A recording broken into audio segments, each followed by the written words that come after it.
Well, good afternoon. John O'Flaherty, the B3 Burner here. And what I have for you today is another Cars and Coffee Homestead Edition over at Mike's house. First names only here.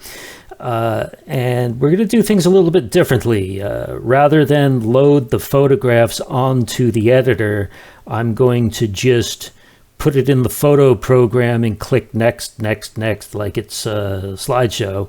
And I think that'll be easier in this type situation. And we're going to start in the upper left-hand corner. Image number 566 is a Buick Roadmaster. This is our host, Mr. Mike, and we are at his wonderful home. And thank you for hosting us for the Cars and Coffee. And he is selling this car. It is a 1995 Buick Roadmaster. Roadmasters were not an assumed popular car in the very beginning, other than maybe popular with the older set of the older demographic of Americans who wanted or longed for traditional body-on-frame rear-wheel drive.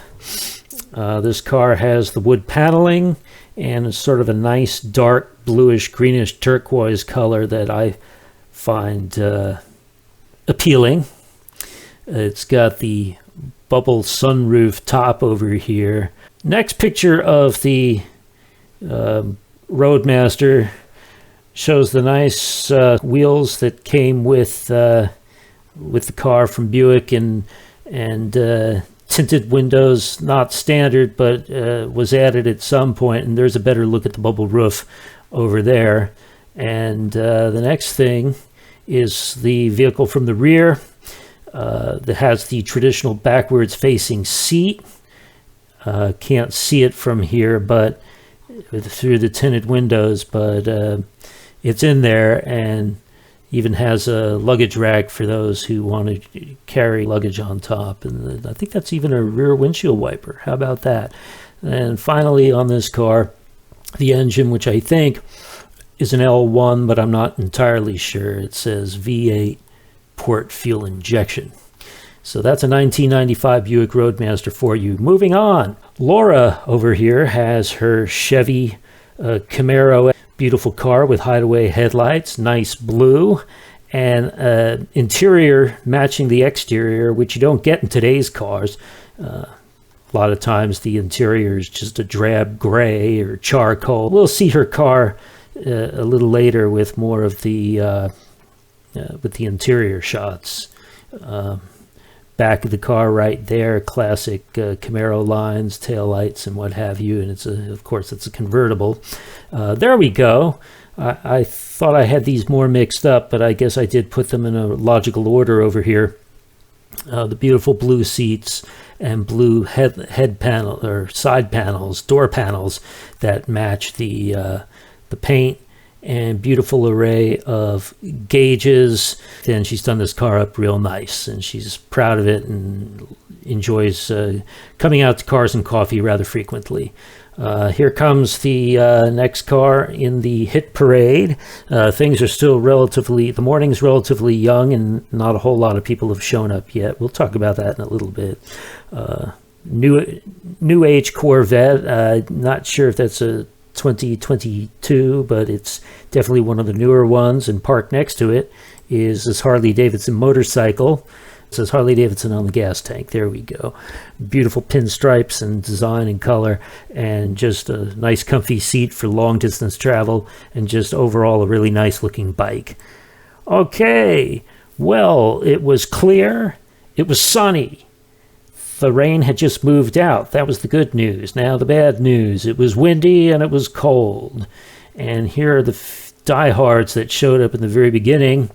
But I have a feeling the weather kept a lot of people away who otherwise would have come. These were the first 4 cars that arrived. Here's a look at the first row of cars from the looking from south to north along the east side. And this is along the north side of the owner's fence, and you see Laura's car and the other people who showed up, and more people are starting to show up now. And this gentleman, this is the owner of this car. Sorry, I don't remember his name. But this is his 57 Chevy. Very proud of it. From what I understand, he just restored it and got it back out on the road in October of 2021. So he's enjoying it. It's his long time dream, his favorite high school car. Don't know if he had one of these in high school, but I think he dreamed of having one in high school, and he's finally got it now. Let's look down the line a little bit, and I believe this is a, forgive me if I'm wrong, I don't know the year, but it's probably a Chevy Chevelle SS. I think it's a 1971. Here's a Mako Shark era. Is that what you call a Generation 3? I'm not sure. Corvette. And then over here, a pickup truck, a newer style pickup truck, lifted a little bit in the rear. Okay. And then here's the same thing, but using the ultra wide lens. Okay, moving onward and upward, we have a late 60s Datsun, and I love these old Japanese cars from the late 60s. They certainly have a character about them like nothing else. A little bit of patina going on, but you know, that's valuable today. A lot of people like that. It's got a classic old surfboard on top, and let's see it from the front. There you go. It's got the fog lights above the bumper alongside the turn signal lights. Looks like he's got the original license plate frame, Auburn Datsun. Doubt it's around anymore, but this is Datsun's old insignia. And notice that the car originally had the side view mirrors mounted to the door, and somebody went and put them in the Japanese traditional place of on the fenders. That's a good look. And notice the windshield wipers are the fold-over type instead of rollover type. I think you know what I'm trying to say, even if that's not the proper terminology.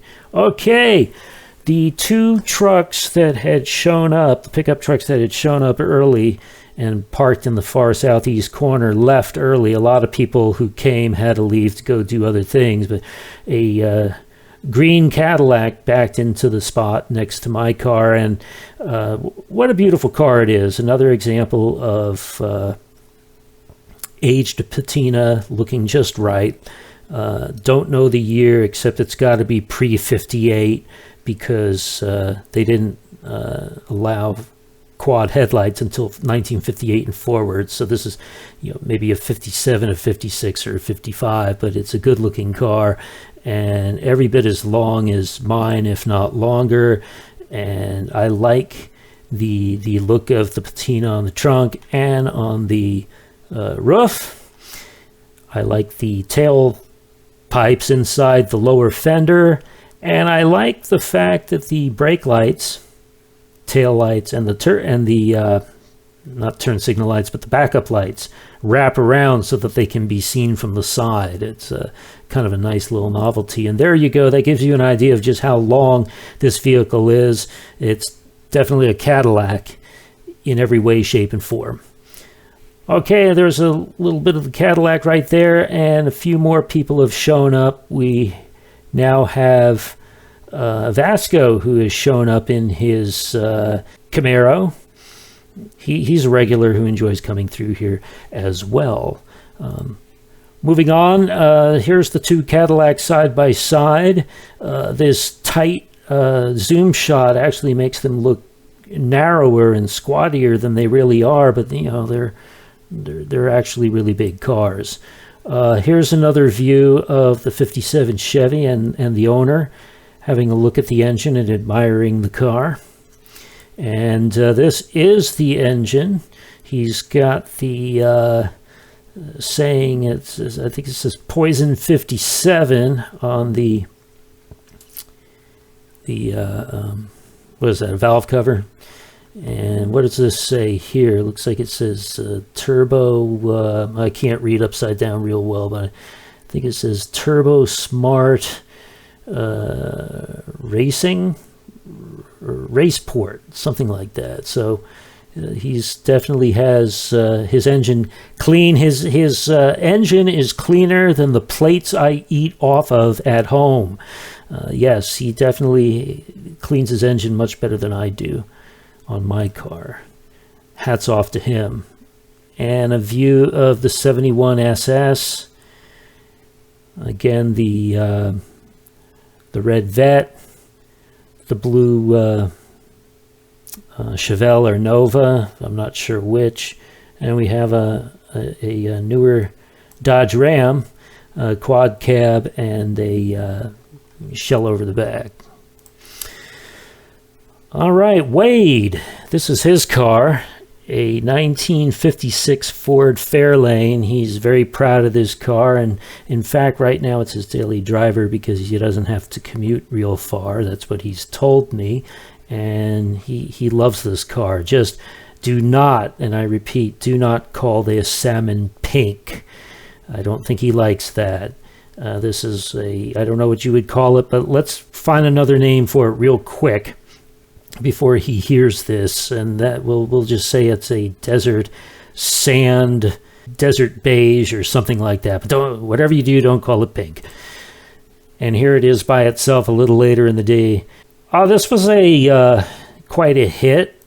I wouldn't call that an orange. I would call that more of a bright burnt sienna color. This woody with a black top, and obviously real wood, not the faux wood like on the Roadmaster, but real wood paneling here, and I think that's why it attracted a lot of attention.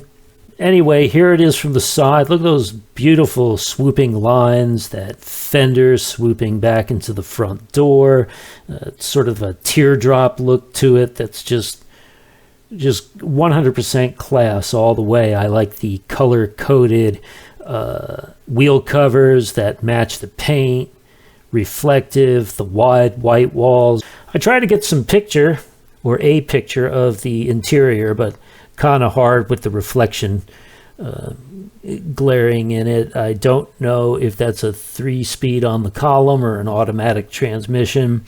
I can't tell if there's a clutch down there or not. And here is the back seats, 3 rows of seats, a true station wagon in the absolute true definition of the term station wagon, which is a term that harkened back to the days when you would pick people up at the train station and take them to their hotels. One other thing I wanted to tell you, this is a split rear bumper.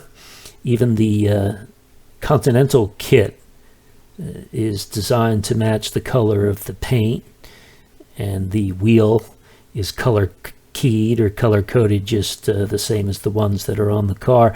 This, let's go back a little bit. Yeah, this is a 1947, I think he said it was. I guessed 48, and the owner said 48 has a vertical grill tine running straight up and down the grill. 47 didn't have that. Moving on, here is Vasco's car.